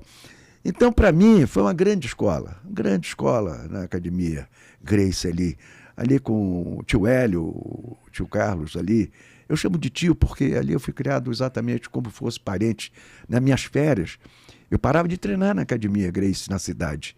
Eu ficava, todos os 3 meses lá em Teresópolis. Eu treinava todo dia. Entende? Então eu tinha um hábito de alimentação. Ali é que eu aprendi muitas coisas. Eu vivenciei a família Gracie. Enquanto foi parte minha, foi um membro, né? Exatamente. Da família. Enquanto não, o João não Alberto, de sangue, mas... Enquanto o João Alberto trabalhava, eu vivia com eles, as minhas férias. Então eu almoçava, jantava, todas as minhas férias. Eu aprendia os bons modos com a Margarida, com a mulher do Hélio, a tia Margarida. Ela ensinava os bons modos, como comer, como é que não comer, modos, né? Legal. Então eu tive um aprendizado ali, eu fui educado ali daquele formato. Na sua casa, né? Faz parte. Você sabe, Carlão, que na época nós éramos obrigados a tomar um suco, que era o suco de cenoura com levedura e cerveja. É muito ruim, cara. Como é que é? Suco de cenoura? Com levedura de cerveja. Levedura de cerveja. De pó, tem que misturar. É muito amargo, ruim, muito amargo, muito amargo. Qual era o benefício daquilo ali? Aquilo é o seguinte, a levedura de cerveja é vitamina E. Não, complexo de vitamina B. O germe de trigo. A levedura é complexo de vitamina B. Boa pele, para você não ter espinha nem nada. A levedura é perfeito. É saudável você tomar. Todo mundo era obrigado a tomar aquilo. Na família. Ficava todo mundo assim, agora... Ela tem que tomar aquilo. E os meninos não gostavam de tomar, cara. Muitos deles não tomavam. Eu tomava porque era visitante, né? Eu era visita. Visita e disciplinado também. Claro, disciplinado. Então não tinha como. Então eu aprendi, eu fui muito... Eu, quando pequeno, quando eu nasci muito doente. Aí você diz, mas como? Nascer doente? É verdade, nascer doente. Eu tenho uma cirurgia aqui no meu pulmão, nas minhas costas, tenho 2 talhos. Uma com 7 meses de idade, fiz uma cirurgia de um tumor na pleura, que é no pulmão, e 2 meses depois, com 9 meses, fiz outra cirurgia. Então, tem 2 cirurgias com menos de um ano. Menos de um ano? Menos de um ano. E eu comecei a tomar muito medicamento, muito remédio na época. Foi infecção que eu tive na pleura, chamava pleurisia, né? E era uma infecção na pleura. Então, eu não podia morrer, porque eu tinha 7 meses de idade, cara. Depois, com 9 meses, eu fiz 2 cirurgias. Quem me fez foi um grande médico na época, que hoje eu sou aposentado pela Universidade Federal do Rio de Janeiro, né, pela UFRJ. Sou formado por lá e depois professor lá. Tem um hospital de criança com o nome desse médico que me operou, Martagão Gesteira. Olha só, coincidência da vida. Coincidência. Né? Eu fui ser professor dessa instituição, UFRJ. E ali, então... passou exatamente eu ter um trabalho nisso ali.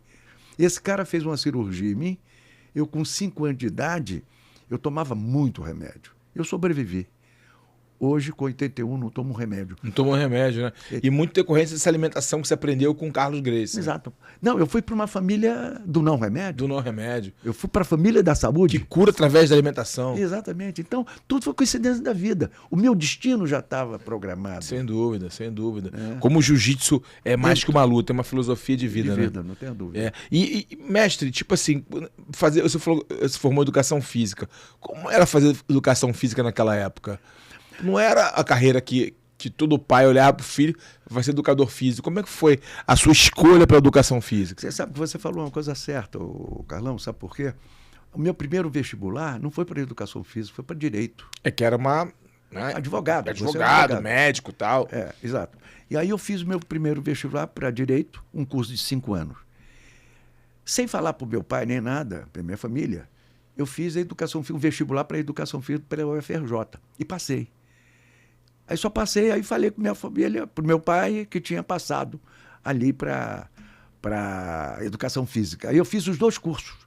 Ah, você fez os 2 cursos simultaneamente? Um de noite e o outro de manhã. De manhã era Nossa! educação física, Não, a minha cabeça era uma cabeça muito disciplinada e é o que eu queria fazer, sabe? Sim. E é muito interessante que eu estou formado, a nossa turma se formou, nós fizemos uma festa de 50 anos, há 2 anos atrás, da minha turma. A minha turma tinha grandes atletas, né? Eu posso citar aqui atletas e árbitros, por exemplo. O Arnaldo César Coelho é meu colega de turma. Ah, legal. Ele foi meu professor. Foi? Não foi ele não, desculpa. Foi Zé Roberto Wright. O Zé Roberto Wright foi o professor, Os dois. foi o segundo, Os dois foram meus professores, né? E acontece o seguinte, ali fomentou toda uma turma voltada para o esporte enquanto educação física. O que é educação física? É você conhecer o ser humano e trabalhar com ele com tudo quanto é desporto. Fora o desporto, toda a parte da anatomia, saber músculos, como é que funciona, uma articulação, depois a parte da fisiologia do exercício, da importância dela, da biomecânica, o movimento, como é que se transforma, como é que se faz isso. Então, é uma ciência que você passa a aprender como esse ser humano vai ser trabalhado. Você está trabalhando com exercício, que são estímulos. Mas para que eu vou fazer? Para trabalhar, para melhorar a saúde daquele indivíduo. Então, a parte de higiene, a parte de alimentação, a gente aprende na educação física. Sim. Então, é um curso que me veio preencher e me deu todas as respostas que eu poderia imaginar que eu queria. Tanto que eu saí, no último ano, eu já era monitor de cadeira dentro da escola. O professor de ginástica, o professor Cássio Rotier do Amaral, era um médico e professor de educação física. E eu fui monitor da cadeira dele. Eu me dava muito bem com ele, porque eu era disciplinado naquela época. Eu queria aprender, eu queria me envolver com aquilo. Tanto que eu, quando terminei meu curso, eu já era estagiário da cadeira de ginástica geral. Aí eu fui convidado para ser auxiliar de ensino. Depois eu fiz concurso para assistente e me aposentei como professor há 48 anos dentro da universidade. E como é que foi a Escola Superior de Guerra? Onde ali, é que entrou? Ali entrou um troço interessante. Em 92... eu tinha um grande amigo, professor de educação física, foi meu professor na universidade, Fernando Cândido Pereira. Grande pessoa. Ele era um acadêmico e ele fez a Escola Superior de Guerra. E todo o professor da Escola Superior de Guerra, o pessoal que fez o curso, eles tinham um hábito de fazer indicações, eles podiam fazer de civil, porque antigamente era um curso da Escola Superior de Guerra, era só de militares superiores. Aí eles começaram a convidar civis. A minha turma era de 110 pessoas, o ano que eu fiz. Eu fui indicado. E quem te indicava era o Estado-Maior das Forças Armadas, que te indicava. Você era selecionado. Um curso de 1 ano, full time. A universidade me deu essa chance de fazer. Eu não precisava comparecer. Fiquei 1 ano só estudando. Legal. Que ali foi muito bom. O Pedro II e a Universidade Federal me deram essa chance de ter esse curso de altos estudos sobre planejamento, estratégia na área de segurança nacional. Pô, que legal, hein? Você começa a estudar o Brasil dentro dessa parte interna, né? Conhecer todas as pastas, todos os ministérios, conhecer bem isso. Foi um curso, para mim, muito proveitoso. De grande valia, né? E no final você termina um curso com uma monografia que você tem que fazer. Você tem que estudar, escrever uma monografia ao final do curso. Do curso, para mim foi muito importante. Qual foi a sua monografia, lembra? Lembro. Foi o seguinte, a importância da atividade física na formação das crianças e dos jovens. Né? E essa monografia foi sua base para criar a sua metodologia no jiu-jitsu? Foi uma delas, porque você estuda. Na hora que eu fui fazer esse livro, que eu fui escrever essa minha monografia, você tem que buscar conhecimento outros além daquilo que é a tua formação básica. E eu entendi que o curso de educação física é fundamental para a formação da criança, do jovem, do adolescente, do adulto e para a terceira idade também. E me trouxe isso para o jiu-jitsu. Isso foi a minha base como professor, né? Acadêmico. Professor. Né? E como é que foi a criação dessa metodologia, né? Que essa do progressivo? Como é que foi isso? É que você teve essa ideia e em cima, obviamente, do que você havia aprendido com os Gracie, né, nesses anos todos dando aula, com o mestre João Alberto, com a questão acadêmica, né, do estudo acadêmico, da educação física. E aí como é que foi criar essa identidade na sua metodologia? Eu criei o seguinte, primeira coisa, o plano de aula. Né? Como é que eu vou dar a minha aula? Então, antigamente você entrava direto na luta, né? Defesa pessoal, alguma coisa nesse sentido. Eu não, eu fazia uma preparação física antes, uma parte formativa. No plano de aula que você faz na educação física, são quatro etapas, né? Aquecimento, formação corporal, aplicação desportiva e volta calma. Então, a minha aula toda é baseada num plano de aula. Esses 4 pilares, né? Os 4 pilares. Por quê? Porque era uma aula só. Então, você começava com aquecimento. Como é que eu vou dar aquecimento? Primeira coisa, princípios gerais da atividade física. Você nunca deve começar uma aula de atividade física pelas grandes massas musculares. Isso é um princípio. Por exemplo, começar uma aula com abdominal? Não. Mas você vai fazer um trabalho de braço, de perna, de repente combinando os dois, depois tronco, lateral, rotação, flexão. Dali depois você vai para abdominal, mas isso você vai no rolar. É uma hora. Só que no aquecimento que a gente faz para o jiu-jitsu é a parte formativa. Então eu pegava esses 4 cursos num curso só, né? Para a parte de dar aquele meu aluno depois entrar no jiu-jitsu. Então eu não esgotava esses 4 etapas para a aula, não. A etapa era a parte principal, na aplicação desportiva, que eu botava o jiu-jitsu. Então a parte de aquecimento, formação corporal, aplicação desportiva, depois volta à calma. Terminava minha aula, a parte respiratória, depois do treino, depois que o pessoal já estava cansado no máximo, para ele relaxar, para ele tomar banho. Ele nunca saía de uma aula com 180 batimentos cardíacos. Nunca. Tem que voltar à calma, cara. Relaxar. Voltar ao ponto inicial, exatamente, né? Exatamente. Então, ele fazia uma aula completa. Então, fisiologicamente, anatomicamente, era fundamental para o aluno que estava recebendo essas informações. Não era coisa na galega, não, vou fazer isso. Por isso que não tinha acidente na minha aula. Eu não tenho nenhum problema de acidente nas minhas aulas. Você preparava o corpo, a mente, para o que ele ia aprender. Exatamente. Exatamente isso aí. E outra coisa, ali não era uma luta, ali era um aprendizado de uma movimentação técnica.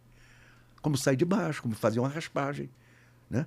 Eu só ensinava o garoto a cair, depois que ele dominava, derrubava muito. A parte de defesa pessoal, né? Eu quero que o meu aluno derrube, eu quero que se defenda. Eu não quero ensinar para ele a cair agora. Cair não é o momento. Se você está aceitando ele cair, é porque teu aluno vai cair. Não, meu aluno não vai cair, ele vai derrubar. Você colocava na mente dele o seguinte, meu aluno ele não vai cair, ele vai derrubar. Então, dominava a questão da projeção, da queda, e é posteriormente que ele aprendia a parte de cair, né? De cair, né? A defesa de queda. A defesa de queda mesmo, né? Porque ele aprendia, né? Porque a defesa pessoal, o que é a defesa pessoal? A defesa pessoal, o jiu-jitsu. Meu jiu-jitsu é defesa pessoal, golpes traumáticos, judô e luta no chão. Isso é jiu-jitsu. Tem cada parte com a sua importância. É esse jiu-jitsu que diferencia do judô, diferencia de qualquer outra luta, do taekwondo, qualquer coisa desse. Do Muay Thai. Que ele faz defesa pessoal, golpes traumáticos, judô e luta no chão. Então ele está preparado para quê? Para um corpo a corpo, de longe, a parte de golpes traumáticos que a gente usa muito. Em qualquer situação. Em qualquer situação. Caiu no chão, como vai fazer? Não vai levar sabe chute na fazer cara. A guarda, sabe fazer o trabalho. Claro. Sabe a distância de um soco, de um chute, saber como de um pisão. Claro. De um pisão, sem dúvida nenhuma. E, obviamente, defesa pessoal, né? Incluída ali. Incluída ali. É um jiu-jitsu só que aí dividido em algumas partes. Né? E na parte do plano de aula é que vai dar a ele a distribuição da parte acadêmica, né? Como é que eu vou ensinar esse aluno o quê? Que conteúdo vou dar a ele? Vou dar esse conteúdo para que ele possa exatamente aprender de uma forma muito tranquila, sabe? Por isso que o jiu-jitsu que a gente dá, e eu aprendi isso lá com o Hélio. O Hélio dava aula para qualquer pessoa e qualquer idade, porque a defesa pessoal era adequado para isso. E eu assistia muitas aulas dele por causa disso. E aquele me ensinou muitas coisas muito interessantes. E, mestre, hoje em dia, né, você é uma pessoa... Porque uma coisa acontece, muita gente mais da old school, né, que, tipo assim, reclama muito. Que o jiu-jitsu hoje é berimbolo, é 50-50, é isso, é aquilo. Só que fica muito na esfera da crítica, do julgamento, e não vai lá enxergar esses novos momentos, esses novos elementos que foram colocados no jiu-jitsu desportivo, né? Aí criticam muito, porque é fácil criticar. né, apontar o dedo sem ir lá tentar testar, entender o porquê. E eu sei que o senhor está muito ligado a isso, porque faz parte da Confederação Brasileira de Jiu-Jitsu Desportivo, como presidente do Conselho dos Grandes Mestres, e vai muito aos campeonatos lá que a gente organiza. Está nos campeonatos, vendo essa evolução. Como é que você enxerga esse jiu-jitsu global, que envolve tanto a questão mais old school, como essa questão mais nova agora da competitividade, da habilidade que os meninos têm hoje no jiu-jitsu atual? Você sabe que me surpreende, sabe, Carlão? Me surpreende para melhor. Eu acho que o jiu-jitsu evoluiu muito. Porque você vê hoje crianças fazendo técnicas, pô, um troço espetacular, cara. Faz uma guarda, dificulta os movimentos das pessoas, faz uma imobilização, mete o joelho na barriga, faz um armlock. Hoje o jiu-jitsu se transformou numa realidade que não tem como voltar.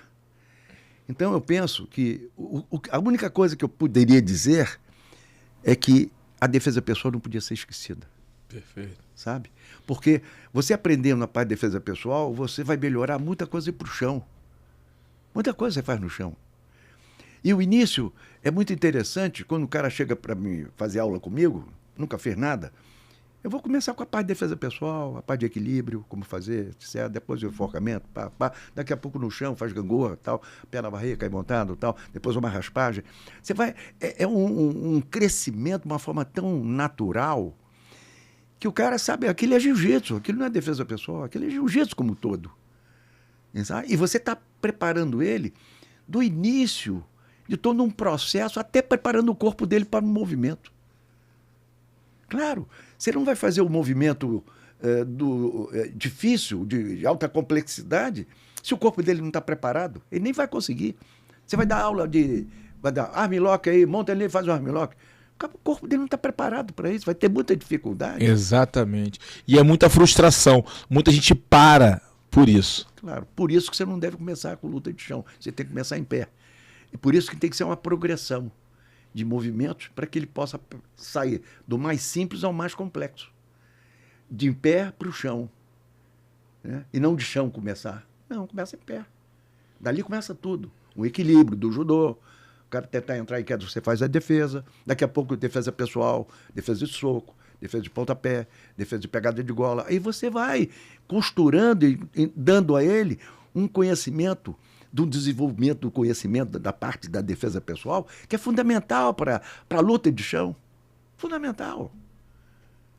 Perfeito, entendeu? Perfeito. Eu digo o seguinte para o meu aluno, eu ensino para ele, defesa pessoal assim, enforcamento, pegada de gola, soco, gravata, tal, tudo em pé. Aí eu digo, agora vamos pro chão. Você caiu no chão, escorregou na casca de banana. Eu brinco muito. Você não leva a queda do cara, não. Você escorregou na casca de banana. Aí o cara vem para cima de você, te pega na gravata. Você tem que saber sair, é defesa pessoal. Você não deixa o cara te montar. Então, você raspa ele, você vai para cima dele, você monta nele, não deixa ele te tirar de cima. Então, você tem toda a condição de um conhecimento que vai te dar uma estrutura e na parte psicológica vai te dar autoconfiança. Então é fundamental que você não fique preocupado com essa parte. Porque é natural esse aprendizado, essa forma de dar a você essas condições. Entende? Toma uma água para isso. Dei uma engasgada aqui agora. É que eu tava aqui viajando aqui nessa tua visão do jiu-jitsu, porque é uma coisa que eu brigo muito sobre isso. Tipo, de procurar realmente ter essa cabeça muito mais aberta pro novo. Claro. Que não adianta a gente bater no novo. Não adianta. Claro. Entendeu? A gente tem que assimilar esse novo e, obviamente, não esquecer o que foi feito antigamente, não esquecer a base. Né?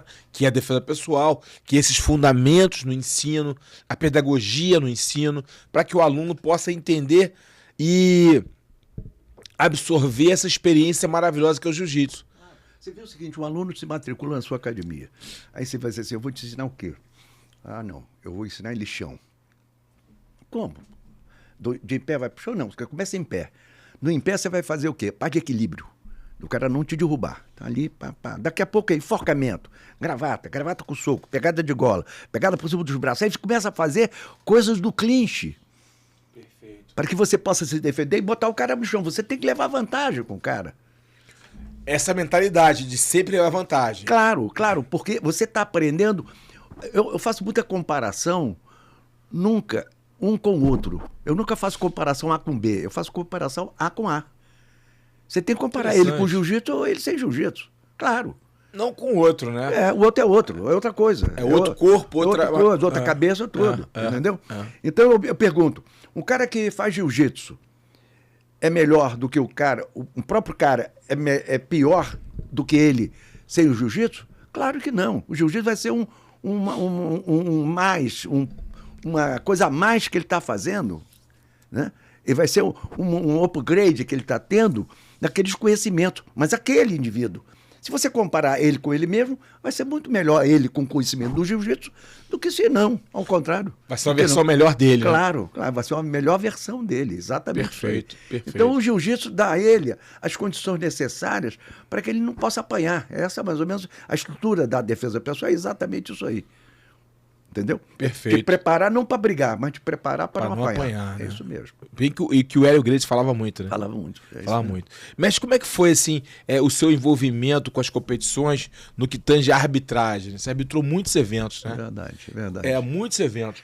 Né? A arbitragem aí faz parte aí, né? As grandes lutas, você estava ali arbitrando, né? Como foi foi convidado para arbitrar? Na verdade, como é que foi isso? Na verdade, eu comecei arbitrando, eu fazendo parte da administração da federação. Da criação da federação. Entendi. Então eu arbitrava as lutas. E para mim era muito fácil. Por quê? Porque eu conhecia tudo ali. Então eu sabia quem venceu e quem não venceu.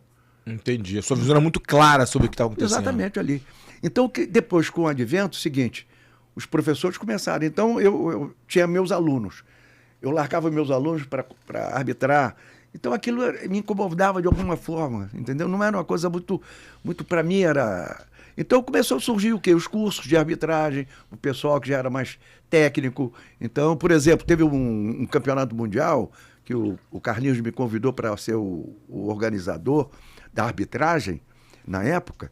Eu preparei uns 20 professores, todos faixas graduadas. O Pinduca, por exemplo. Entendi. Né? Legal isso. E outros para poder arbitrar. E aí eu comecei a fazer um curso com eles, dando um curso. Então, o primeiro curso de arbitragem, assim, foi feito para o senhor? Eu acho que sim, mas não uma coisa formal. Entendi. Não sei diploma, sem nada. Era para preparar o cara que vai arbitrar um campeonato mundial. Acho que foi o quinto, na época, Interessante isso. Muito interessante, muito interessante. Teve uma luta tão interessante que estava acontecendo a luta do Gordo, que era do Carlinhos, com o Zé Mário Sperry, uma luta final, difícil. Eu fui arbitrar, eu era o coordenador. Mas por quê? Porque eu achei que aquilo era uma responsabilidade do árbitro da maior importância. Eu disse, não, eu vou arbitrar. Porque eu tenho confiança em mim, eu sei de tudo. Sim, ali. Sabe? Ali ninguém vai... E teve uma passagem interessante que alguém dizia assim do lado de fora. Ele está segurando na manga, né? Não pode por dentro, não pode. E eu estou vendo, não tinha ninguém segurando na manga.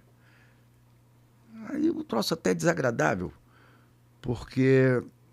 E ele insistia, a pessoa de lá de fora gritando. Eu sei o seguinte, que terminou, não aconteceu nada ali, ganhou, não sei se foi o Zé Mário Sperry, nem me lembro quem foi o resultado. Acho que foi o Zé Mário ganhou. Exatamente. Por quê? Porque a turma do Carson é uma turma muito forte nessa parte de competição. É o DNA do Carson, né? A competição. Ele gostava disso, né?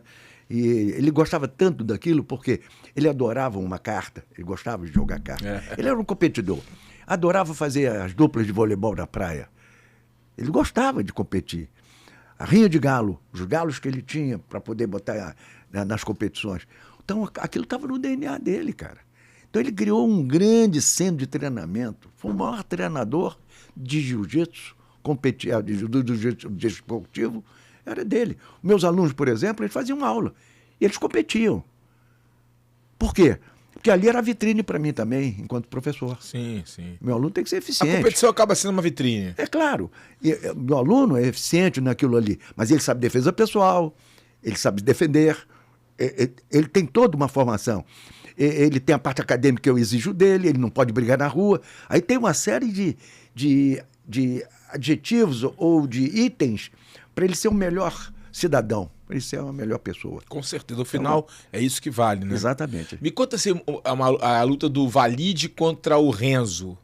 Verdade. Como é que foi? Uma luta difícil de arbitrar, né? Você sabe que eu tava lá. Foi um caldeirão ali no Flamengo. Gritando, todo mundo gritando. Como é que foi aquela luta ali? Como é que foi arbitrar aquela luta? Uma rivalidade grande? O Robson, o pai do Renzo, o Robson Grace, me chamou e disse assim, Álvaro, eu quero te convidar para arbitrar a luta do Renzo com o Valide. Legal. E queria saber se você me cobra, não me cobra. Como é que é isso? Eu disse, o Robson, você vai cobrar a entrada? Ele falou assim, vou. Então a gente combina, você me dá alguma coisa que a gente pode combinar agora? E tudo bem, acerta. E foi assim combinado. E a partir daquele momento, eu comecei a me preparar para o foco. O que eu faria, qual é a minha visão daquela luta? Era um desafio, onde um era aluno do Carson, o outro aluno do filho do Robson. Então, 2 irmãos, né? Pai e professor, né? O Valide sendo treinado pelo Carson e o Renzo, aluno, filho do Robson. Aí eu fiz um termo do que valia e botei para todo mundo assinar. Para o Valide assinar, para o Renzo assinar. Você criou um termo ali de responsabilidade. De o que ia ser cobrado. De conduta, de regra. Vai ter regra? Vai. Qual é a regra? É jiu-jitsu? Então, vamos colocar. Montada, quantos pontos? Isso aqui, todos pontos. Isso aqui, todos pontos. Tudo que tinha na regra. Então, botei tudo ali. E fiz os 2 assinarem e mais os 2 técnicos. Os 2 professores. Uma luta de 1 hora. Era uma luta desafio. Aquilo não era um esporte. Mas era um desafio. Era um confere que estava ali acontecendo. E quando eu cheguei no Flamengo, o evento estava tendo outras lutas, né? Antes da luta principal. E o pessoal invadiu o tatame, todo mundo sentado de volta do tatame, lembra bem isso, né? E aí eu disse, eu vou arbitrar a luta final. Mas eu vou fazer um discurso aqui. Mas depois que eu já tinha pego a assinatura de todo mundo ali, né? Do Robson, do Carson e do Valide e do Renzo, sobre o que ia valer, não vai valer, aí eu cheguei o seguinte, olha, eu que vou arbitrar a luta. Eu cheguei junto, né? Tá todo mundo sentado, eu disse, eu vou arbitrar essa luta. É uma luta de 1 hora, uma luta muito difícil. Para mim e para vocês também. Sabe por quê? Nunca aconteceu esse desafio de 1 hora, de uma luta. De uma luta do jiu-jitsu, que é o nosso esporte. Eu tenho 2 opções aqui. A primeira opção era que todo mundo voltasse lá para os seus lugares, sair daqui do tatame, né? E deixar vazio aqui, só o tatame, e vocês vão ver a luta de longe, o próximo. Mas também tem outra possibilidade, de deixar vocês como estão. Mas tem um senão só aqui. Quem quiser ficar, não vai poder torcer. Se quiser torcer, vai lá para a arquibancada, vai lá para fora. Aqui não vai poder torcer. Por quê? Porque vocês estão muito em cima da luta aqui, eu estou junto com vocês aqui. É uma responsabilidade muito minha. Eu falei, de eu arbitrar uma luta onde o pessoal está torcendo. Tem. No final, quando terminar a luta, aí vocês torcem, abraça, vai lá juntar, bota lá para cima, ok. Mas durante não pode. Então, esse é o compromisso que eu quero deixar com vocês. Se acontecer a torcida, eu paro e todo mundo volta para os seus lugares, lá atrás. Gostaria de saber se tem alguém que gostaria de falar alguma coisa a respeito. Então, eu disse, que ninguém quer perguntar, não quer nenhum comentário a respeito. Então, o que vai valer é exatamente, vocês vão permanecer, torcer, eu paro e todo mundo volta aos seus lugares. Não teve um pio. Todo mundo ali? Todo mundo ali. Uma muito luta legal. dificílima. Dificílima. Muito difícil. E 2 características de luta, né? O Renzo querendo finalizar e o Valide querendo fazer ponto.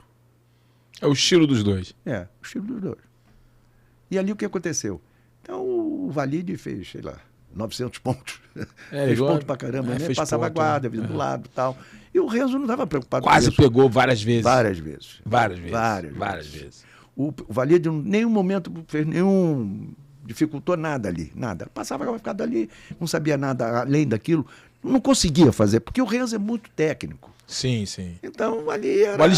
O Valide tá ali para ganhar. Isso. O Valide tinha mentalidade de competição. Isso. E o Renzo estava ali para pegar. Exatamente. Para mostrar superioridade. Exatamente, mostrando ali. Tanto que o Valide passou por maiores dificuldades do que o próprio Valide, o próprio Renzo. Tanto que eu criei ali o seguinte, na hora, começou o Valide querer fazer a hora ali, 100 quilos, tal, não sei o que, 30 segundos para sair, porque ali era o que tinha, né? Vai parar ali? Não, tem que tentar montar. Progredir. Tentar botar o joelho na barriga. Tem risco, né? Todas as vezes você vai querer montar, você vai botar um joelho na barriga, tem risco. Sim, sem então, dúvida. Né? Então eu botava 30 segundos para sair daquela posição, prender. Para criar uma luta, né? E várias vezes eu levantei para os dois. Fico em pé, saí da posição. Ah, não saiu? Ok, em pé. Aí o Valide ficava doido com a minha forma de conduzir. Mas eu queria a dinâmica do troço, eu não queria aquilo, claro. Queria o show do jiu-jitsu, claro, né? Claro. Pra a luta realmente fosse uma luta dinâmica e interessante para todos que lá estavam. Claro, dois artistas ali fazendo uma dois luta, campeões, tem que mostrar o máximo do conhecimento, sem né? dúvida. Então aquilo ali era a cultura da luta. E foi muito bom, uma experiência muito boa para mim também. Na época, eu tinha muita liderança na época, né? Muito senhor do si, eu era muito disciplinado, né? Querendo aquilo que fosse a coisa, mostrasse ali o melhor da sua técnica. Da nossa arte suave. Nossa arte suave. Pô, que legal, mestre, muito bacana. Pô, mestre, o papo tá bom demais, mas o tempo já bate aqui, já urge o tempo pra gente. Mas antes de terminarmos aqui o nosso podcast, né, Old School, eu queria que o senhor deixasse aqui as suas considerações finais, né? Deixasse aqui o seu... Não é consideração final que eu queria, na verdade. Eu queria uma mensagem, assim, de um mestre, né, que viveu todas essas etapas do jiu-jitsu, construiu uma carreira sólida no jiu-jitsu, construiu um legado no jiu-jitsu. Seu nome está escrito aí, né, no Hall da Fama do nosso jiu-jitsu brasileiro. Deixasse aqui uma mensagem para os professores. Mensagem para aquele cara que está formando professor de jiu-jitsu, para aquele cara que já é professor, ou aquele garoto que olha para o faixa preta, professor, e fala assim, poxa, um dia eu quero ser igual a ele, um dia eu quero ser um professor. Eu queria uma mensagem para esse público, porque eu sinto falta, às vezes, de uma certa liderança que possa guiar esses professores, esses novos professores, para um rumo a um jiu-jitsu diferente, onde exista uma educação, uma pedagogia no ensino, existe um respeito à arte marcial, exista um respeito ao parceiro de profissão, que eu vejo algumas situações e que isso não, para mim, isso não é arte marcial, isso não é filosofia de vida. Eu vejo alguns professores com erros de conduta. E a gente precisa de líderes como o senhor, pessoas que vivenciaram, que são verdadeiros educadores, para nos serem espelhos, para que possamos criar um jiu-jitsu melhor para as futuras gerações. Então é para esse público, mestre, que eu gostaria que o senhor mandasse uma mensagem. Carlão, a gente tem uma experiência boa, tivemos uma experiência muito boa através pela nossa confederação, a Federação de Jiu-Jitsu Desportivo, onde nós criamos aqueles cursos de ensino, né, prática de ensino, né, mostrando a importância, e fizemos algumas palestras sobre isso. O que eu penso é que nós, os professores de jiu-jitsu, primeiro, cada vez melhorar a sua formação acadêmica, né? Aqueles que puderem fazer curso superior, qualquer curso superior, se for educação física até melhor, porque é da área da prática, da atividade física, mas se não for, não importa. Ter uma visão prospectiva de uma formação acadêmica que dê àquele seu aluno uma visão de luta, não uma visão de luta rudimentar. Não, ao contrário. A luta vem como um crescimento na formação dessa pessoa para ser uma pessoa melhor, sabe? E o esporte competitivo é para isso, para você ser melhor cidadão, sabe? E a luta, ela tem um significado muito importante porque ela entra na tua formação, na sua intimidade, na sua parte psicológica, no seu psiquê, que é fundamental você ter controle emocional, né? Você, por exemplo, ser provocado e aceitar a provocação de qualquer forma, só porque você luta. Não, ao contrário. Nós somos preparados é para, diante dessas situações de provocações, você saber como se conduzir. Tivemos um problema sério em São Paulo, daquele jovem que levou um tiro, depois de ser provocado por um cara que já tinha intenção de matá-lo. Exatamente. O que aconteceu ali foi uma falta de preparo do atleta, eu achei. Mas por quê? Porque ele foi provocado e ele aceitou a provocação do cara que matou ele. Porque o cara fez uma provocação, ele estava dentro de um clube, dentro da minha visão. Eu não faço crítica ao rapaz que morreu, não. Eu faço crítica a ele não ter sido preparado para que... Se ele não tivesse conhecimento, será se ele tinha feito aquilo? Eu acho que não. Por quê? Porque o cara fez uma provocação, ele aceitou a provocação, fazendo o quê? Ele derrubou o sujeito, falou, olha, você não vai fazer mais isso, tal, não sei o quê. Ele criou, ele aceitou a provocação, mas não deu a continuidade que tinha. Ele estava num clube. Se o cara chega de mim, perto de mim, na minha mesa, eu com a minha família, e o cara me faz uma provocação, eu não vou ser o defensor da mesa naquele momento. Eu estou vendo, eu estou num clube. Eu estou num lugar que tem...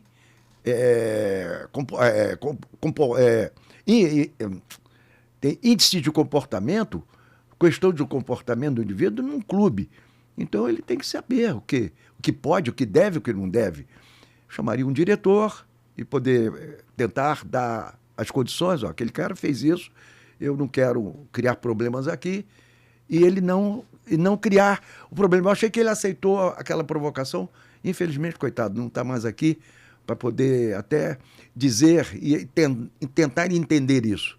Porque aquela provocação tinha direção certa. O cara queria matá-lo, no meu entendimento. Sabe? O cara matou com muita facilidade. Ele não fez nada para ser morto. Por quê?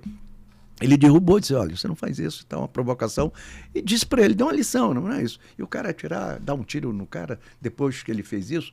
Então aquilo já estava tudo programado. Então, eu acho que essa pessoa que deu o tiro, que matou, deve estar presa, eu acho. Está presa. Está presa. Então, espero que continue preso. Exatamente, claro. Então, essas são comportamentos que você tem que ter quando você faz luta. Então, a luta é um esporte, né, que hoje é um esporte. Ela tem uma conotação. Todo meu aluno, ele não briga na rua. Porque esse é uma das preocupações que eu tenho enquanto professor, enquanto mestre, enquanto educador. Eu ensino o indivíduo para ele não brigar, ao contrário, para ele não brigar. Se o cara quiser brigar com ele, ele diz assim, não, eu não quero brigar com você, tal, não sei o quê. Tem uma história de 2 faixas pretas brigaram, um deles era o meu aluno, e eu soube, e eu estava viajando, quando eu voltei, chamei essa pessoa, disse, você andou brigando? Eu falei assim, briguei e tal. Mas por quê? Aí ele falou, negócio, algumas questões de namorado, alguma coisa assim. E eu disse, olha, o meu aluno não briga na rua, ainda mais um faixa preta. Então, você vai ficar pelo menos uns 3 meses sem treinar comigo. Isso é para você fazer uma reflexão do seu comportamento. Você aceitou muito fácil isso. Aí tem que justificar, quis explicar, mas eu não aceito as explicações que você está me dando, não aceito. Eu acho que o faixa preta não pode brigar. É muito rude, é muito primitivo você brigar. É do homem primitivo. Enquanto você tem verbalização, você tem reflexão, você tem pensamento, vamos pensar, meu amigo. Você não treina para brigar. Ao contrário, eu não ensino meu aluno para brigar com ninguém. Até para se defender, até. Mas não para brigar. O cara vem te agredir, você vai se defender, põe um cara no chão, vai embora, eu não quero brigar com você. Essa é a atitude. A luta, ela tem uma responsabilidade tremenda no seu comportamento para que você possa ser um cidadão melhor. A luta é para isso. Não é para você responder, treinar e depois brigar na rua. Por quê? Então você não aprendeu nada. Não aprendeu nada. Não aprendeu nada. Porque você ensina o seu aluno a ter comportamentos adequados, civilizados, para que seja um bom cidadão, uma boa pessoa, melhor do que você era. O jiu-jitsu vai te melhorar enquanto ser humano. Essa é a mensagem. Pô, perfeito. É isso aí. Jiu-jitsu vai fazer você uma nova versão de você mesmo, né? Uma versão melhor, mais evoluída, mais consciente e, consequentemente, uma pessoa melhor inserida na sociedade. Não tenha dúvida. A sociedade vai ser melhor. Com certeza. Por mais treinos de jiu-jitsu, que as pessoas pratiquem mais jiu-jitsu, porque o jiu-jitsu realmente é uma luta, é mais que uma luta, é uma filosofia de vida. Não tenha dúvida. Perfeito. Pô, muito bom, mestre, muito bom essa aula, querido, aqui. Sempre é bom bater esse papo contigo aqui. Eu quero te agradecer essa oportunidade, Carlão. Sabe por quê? Porque Tem poucas vezes que a gente tem a oportunidade de dizer coisas, né? Falei hoje muitas coisas aqui que, de repente, eu falo no meu cotidiano. Mas nesse momento aqui foi muito importante para mim. Obrigado, dizer alguma coisa, dar essas mensagens. E obrigado por essa oportunidade. Suma importância isso. A gente precisa conhecer as cabeças pensantes do nosso jiu-jitsu, pessoas que realmente podem nos levar em outro nível como pessoa. Eu acho que todos os professores de jiu-jitsu, os praticantes de jiu-jitsu, têm que ouvir pessoas como o senhor que podem realmente nos ajudar a melhorar como pessoa, melhorar o nosso cotidiano na família, na academia, no dia a dia, no trabalho, porque o jiu-jitsu é isso, né? Como o grande mestre Carlos e Hélio Gracie sempre pensaram e lutaram, né? Por esse jiu-jitsu, né? O jiu-jitsu que muda a vida das pessoas. Muito bem. Muito bacana. Obrigado, mestre, por esses ensinamentos. Foi um prazer tê-lo aqui conosco. É isso, gente. O que é bom dura pouco, né? Que queria ficar aqui mais horas aqui com o mestre. Tenho certeza que você também. Então faz o seguinte, dá teu like aí, comenta, compartilha aqui esse bate-papo, esse podcast, para que mais pessoas possam ter conhecimento e aprendizagem aqui, porque o aprendizado deve ser constante. É isso que o Jiu-Jitsu nos ensina. E o nosso podcast, o Old School Jiu-Jitsu, vai ficando por aqui. Mas antes de terminar, eu quero lembrar você do nosso código de promocional com a Brasil Combat. 20% de desconto, amigo. Vai no link da descrição aqui do vídeo. Vai lá, 20% de desconto na compra do produto da Brasil Combat. Compra teu kimono, amigo, tua armadura nova, vai pro tatame e usufrui do melhor da arte suave. Tá? O jiu-jitsu tem muito para te oferecer, para te ensinar e te fazer evoluir, como bem falou aqui o mestre Álvaro Barreto. Beleza? Brasil Combat. E ali, ó, você tem que colocar lá, ó, o Old School. Esse é o código que vai dar pra você 20% de desconto, um super desconto na compra do kimono da Brasil Combat. Beleza? Anotado? Vá lá e compra e me marca, hein? Não esqueci não. Me marca. Carlão Barreto Oficial, tô aqui com o kimono da Brasil Combat. Beleza? É isso, galera. O nosso podcast, o Old School Jiu-Jitsu, tá chegando ao fim com o grande mestre Álvaro Barreto. Espero que vocês tenham gostado. E na próxima sexta-feira temos um encontro marcado com outro herói do tatame. Um abraço, fique com Deus, estejam sempre prontos para a luta.